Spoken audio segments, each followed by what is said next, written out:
It's an interesting bit of history to look back and see how we decided to move away from our comfort zone and started working on a mid-engine car.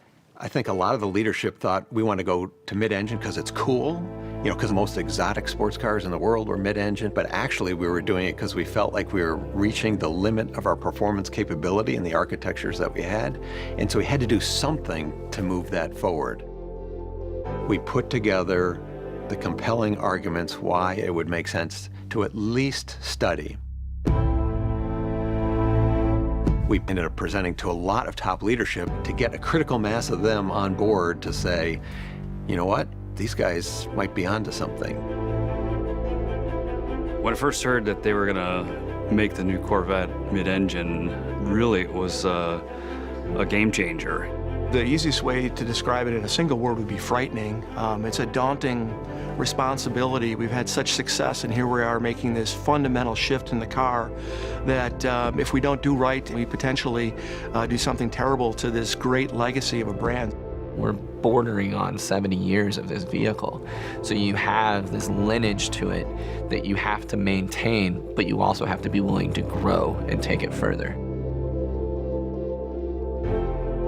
From a design standpoint, the vehicle had to be incredibly beautiful, and at the end of the day, when you step back and look at it, it has to say Corvette.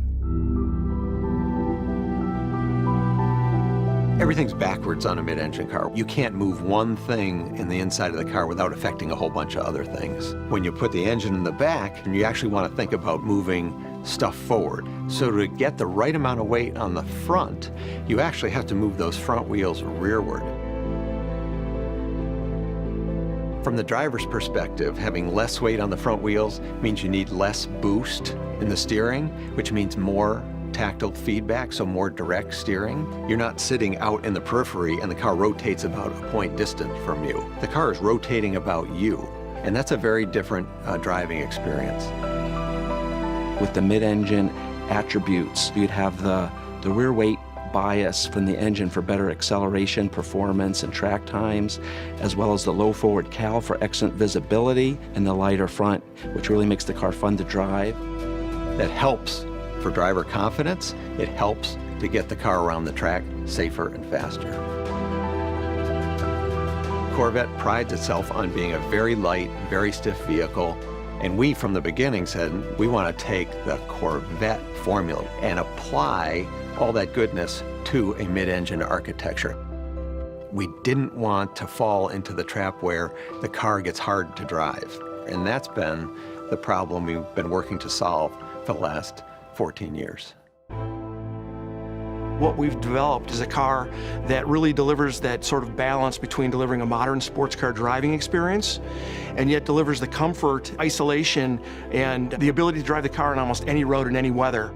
When we finally got to the track, I just burst out laughing because it was like, oh my God, that's what we wanted. You come into corner, you hard brake, you whip the wheel around, it turns on a dime, and then you can get right on the gas, and it's just so easy to drive.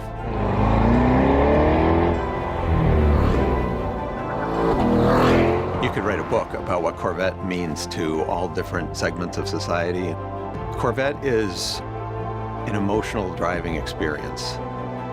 No matter who you are in life, when you get into a Corvette, you're a superhero.